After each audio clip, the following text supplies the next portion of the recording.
Terima kasih Bapa, kami mengucap syukur buat hari ini, pagi ini Tuhan membangunkan kami dengan tubuh yang sehat, tidak kurang suatu apapun. Semua karena anugerah-Mu dalam hidup kami Tuhan. Dan pagi ini kami ingin belajar firman Tuhan untuk melandasi hari kami sebelum kami beraktivitas. Kami mau mendengarkan firman-Mu yang akan memperlengkapi hidup kami. Urapi hamba-Mu yang tidak ada apa-apanya, urapi setiap kami. Dalam nama Tuhan Yesus kami berdoa bersyukur. Haleluya. Amin, amin. Iya, saudara, saya percaya kita semua dalam keadaan baik pagi hari ini ya. Kalaupun ada yang sedang sakit, tetaplah bersyukur, tetaplah bersukacita sebab Dia Tuhan yang tidak pernah meninggalkan kita. Baik, kita akan sama-sama belajar firman Tuhan hari ini, terambil dari 2 Korintus pasal yang ke-7. 2 Korintus pasal yang ke-7 ayat yang ke-10, firman Tuhan berkata di sana. 2 Korintus pasal 7 ayat yang ke-10, sebab duka cita menurut kehendak Allah menghasilkan pertobatan yang membawa keselamatan dan yang tidak akan disesalkan. Tetapi duka cita yang dari dunia ini menghasilkan kematian. Saudara, apa maksud dari firman ini? Rasul Paulus sedang berbicara kepada jemaat yang ada di Korintus. Dia berbicara tentang penderitaan yang dia alami, tentang bagaimana dia harus memikul salib karena mengikut Tuhan. Dia mencoba memberikan pengertian kepada jemaat di Korintus agar mereka itu hidup dengan iman yang benar kepada Tuhan. Di sana dia berkata bahwa duka cita menurut kehendak Allah menghasilkan pertobatan yang membawa kepada keselamatan, saudara ya, dan yang tidak akan disesalkan. Seringkali Tuhan harus mengizinkan kita melewati banyak hal. Seringkali Tuhan mengizinkan kita melewati hal-hal yang pahit di hidup ini. Tetapi kalau duka cita itu datang karena kehendak Tuhan, maka itu akan menghasilkan pertobatan. Saya mengalami banyak hal di masa lalu saya dan ya rasanya kalau dipikir secara manusia pada saat itu saya alami itu sangat-sangat menyedihkan. Tetapi saya percaya bahwa semua yang Tuhan izinkan terjadi sesuai kehendak Allah itu mendatangkan pertobatan dan yang tidak akan saya sesali.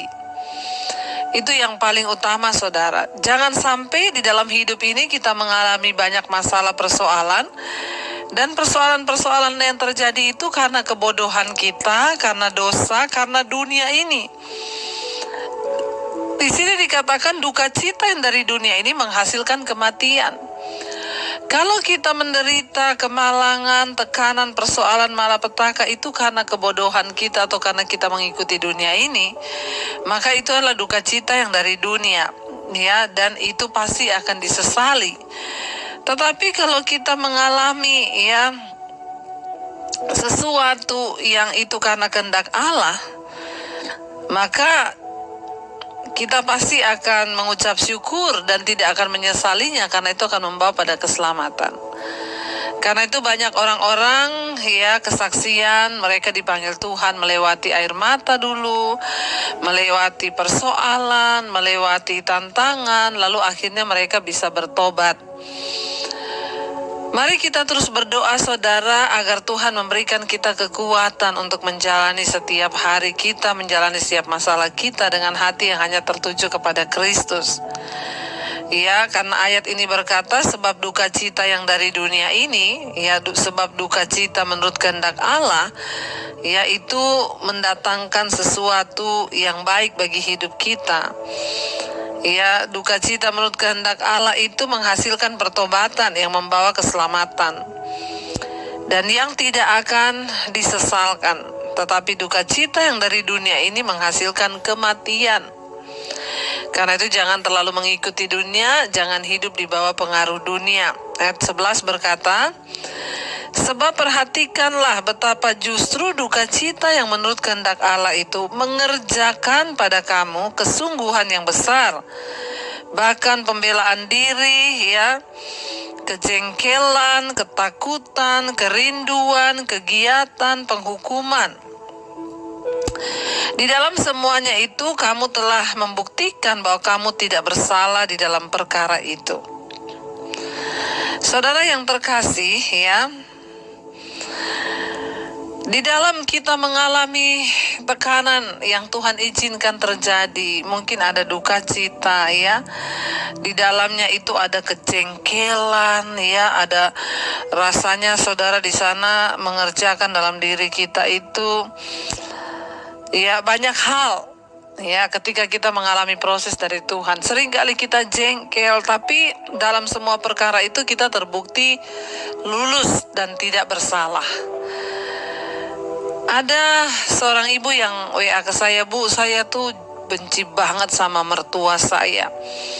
Ya, itu mertua saya tuh cerewetnya luar biasa. Ya, rasanya aduh saya nggak betah tuh kalau dia datang ke rumah. Nginep cuma berapa hari itu aja, aduh saya sudah nggak betah, Bu." Saya berkata sama ibu itu, "Bu, jadikan kesempatan ketika mertua itu ada di rumah, ya, jadikan itu kesempatan sebagai kita ini diproses Tuhan. Tuhan sedang melatih ibu untuk sabar, Tuhan melatih ibu untuk menjadi pribadi yang lebih perhatian. Ya, coba ibu berikan perhatian kepada mertua. Mungkin dia juga adalah orang yang membutuhkan perhatian. Biasanya orang itu kalau dia terluka, ada luka batin, dia cenderung untuk melukai orang lain. Dan kejahatan tidak akan pernah kalah dengan kejahatan, hanya kebaikanlah yang bisa mengalahkannya. Coba ibu jadikan kesempatan itu untuk ibu melayani dia, ibu berbuat baik. Saya yakin dan percaya, Bu, kalau orang itu ya diperlakukan baik, dia nggak mungkin akan terus balasnya jahat. Satu saat kejahatan itu akan kalah dengan kebaikan. Dia bilang gitu, ya Bu Debbie. Iya, dan kalau ibu hidup rukun dengan mertua juga kan hubungan dengan suami juga jadi baik. Ya, musuh kita itu bukan mertua, musuh kita bukan orang tua, musuh kita bukan sesama kita, musuh kita itu iblis. Makanya jangan mau kalah. Lalu akhirnya dia mempraktikkan, saudara. Ya, ketika mertuanya datang, dia mencoba memberikan perhatian yang selama ini, ya udah mertuanya cerewet, dia juga tambah jengkel, kadang juga dia cerewet, kadang saling menyakiti, akhirnya ya hubungannya semakin jauh. Tetapi ketika dia belajar untuk melakukan kasih, ya akhirnya dia WA ke saya, dia bilang, "Bu Debbie, iya Bu, benar Bu. Saya berterima kasih Bu, ya ketika saya memperhatikan dia, ya dia tuh seneng Bu, sekarang dia gak jahat lagi." Saudara, ketika kita diuji, firman Tuhan ini berkata ayat 11, sebab perhatikan betapa duka cita yang menurut kehendak Allah itu mengerjakan kepada kamu apa kesungguhan yang besar, pembelaan diri, kejengkelan, ketakutan, kerinduan, kegiatan, penghukuman, ada di dalam semuanya itu. Ada kejengkelan ketika kita diizinkan Tuhan untuk mengalami proses, ya, pengen membela diri di dalamnya, ya, tetapi juga kita ada kerinduan untuk berubah, jadi campur aduk. Tetapi ya bahwa kamu tidak terbukti tidak bersalah dalam perkara itu. Apapun yang Tuhan izinkan terjadi ketika kita mau taat pada firman, kita terbukti tidak bersalah, kita lulus dalam pembentukan iman, saudara, maka ya kita baru bisa melihat, oh ternyata selama ini saya salah berespon terhadap didikan Tuhan. Ya, bayangkan saudara, kalau tidak melakukan firman, ketemu dengan mertua yang musuhan terus, itu bisa seumur hidup. Akhirnya ya menantu bisa kepahitan, mertua tambah kepahitan, itu sampai ke anak cucu akan kepahitan. Tapi coba kita belajar untuk ya mempraktikkan firman Tuhan. Anggaplah itu sebagai satu kesempatan Tuhan membentuk kita. Duka cita yang dari Tuhan itu mendatangkan pertobatan dan keselamatan, dan tidak akan pernah kita sesali. Ya, sehingga kita berkata, akhirnya dia berkata, "Terima kasih Bu, saya sekarang bersyukur banget. Ya, mertua saya itu dipakai Tuhan untuk memproses hidup saya. Tidak ada penyesalan di dalamnya.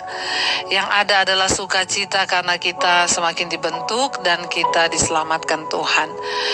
Kita percaya Dia Tuhan yang turut bekerja dalam segala hal untuk mendatangkan kebaikan di hidup kita, saudara. Karena itu kita mau terus berkata, kami percaya Tuhan Engkau Tuhan yang turut bekerja mendatangkan kebaikan di hidup kami. Kami mau belajar untuk bersepakat dengan Tuhan, karena Engkau Tuhan yang turut bekerja mendatangkan kebaikan. Bagian kami hanyalah bersepakat dengan firman-Mu Tuhan, sehingga kami dapat berespon sesuai dengan rencana dan kehendak Tuhan, bukan dengan rencana kami. Ajar kami untuk terus berespon dengan benar, bersepakat dengan firman-Mu Bapa, sehingga kami boleh melihat mujizat terjadi di hidup kami. Aku punya Tuhan yang besar, yang telah berjanji dan sanggup menggenapi imanku. Bersepakat percaya kuasa-Nya, ku terima sekarang kemenangan, dan aku punya Tuhan, oh Tuhan yang besar, yang telah berjanji dan sanggup menggenapi imanku. Bersepakat percaya kuasa-Nya, ku terima sekarang kemenangan dari-Mu. Terima kasih Bapa, kami mau bersepakat dengan Engkau, dengan kebenaran firman-Mu.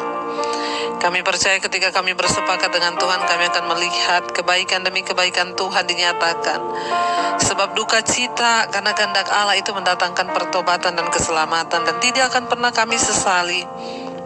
Ajar kami mengerti bahwa setiap proses yang mungkin mendatangkan duka cita bagi kami, tapi jika itu kehendak Tuhan membawa kami dalam pertobatan sehingga kami diselamatkan. Ajar kami bersyukur Bapa. Kami tidak ingin mengalami duka cita yang dari dunia ini karena kebodohan kami, karena dosa, sehingga menghasilkan kematian dan kebinasaan. Ajar kami taat dan tunduk kepada Tuhan. Berkati setiap mereka yang hari ini mengikuti Mezbah Syukur.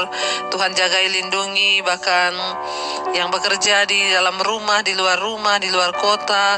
Tuhan menyertai, memberkati apapun yang dilakukan, selalu ada dalam perkenanan-Mu Bapa. Dijauhkan dari segala mara bahaya, kecelakaan, perlindungan Tuhan sempurna atas setiap kami. Masalah persoalan yang kami hadapi, kami tahu dalam nama Yesus ada jalan keluar. Tuhan tolong setiap mereka yang sedang ada dalam persoalan yang berat, Tuhan lepaskan. Berkati bangsa dan negara Indonesia, Shalom Indonesia, turunlah hujan pertobatan. Berkati Bapak Presiden Jokowi dan seluruh jajaran kabinet yang ada, penyertaan Tuhan sempurna. Mari kita berdoa. Bapa kami yang ada di sorga, dikuduskanlah nama-Mu. Datanglah kerajaan-Mu, jadilah kehendak-Mu di bumi seperti di sorga. Berikanlah kami pada hari ini makanan kami yang secukupnya, dan ampuni kami akan kesalahan kami, seperti kami pun mengampuni orang yang bersalah kepada kami. Janganlah membawa kami dalam pencobaan, tapi lepaskanlah kami daripada yang jahat. Karena Engkau yang punya kerajaan dan kuasa dan kemuliaan sampai selama-lamanya. Mari buka hati dan tangan-Mu untuk menerima berkat dari Tuhan. Diberkatilah Engkau dalam kehidupan-Mu, diberkati rumah tangga-Mu, diberkati pekerjaan-Mu, diberkati keuangan-Mu, dan Engkau menjadi berkat bagi banyak orang. Terimalah kiranya berkat dari Allah Bapa, cinta kasih Tuhan Yesus Kristus, penyertaan Allah Roh Kudus, menyertai hidupmu mulai dari hari ini, bahkan sampai kali yang kedua Tuhan Yesus datang menjemput kita semua. Nama-Mu tercatat di dalam kitab kehidupan. Dalam nama Tuhan Yesus Kristus yang percaya diberkati Tuhan, mari katakan bersama dengan iman, amin, amin, amin. Tuhan Yesus memberkati. Shalom Immanuel.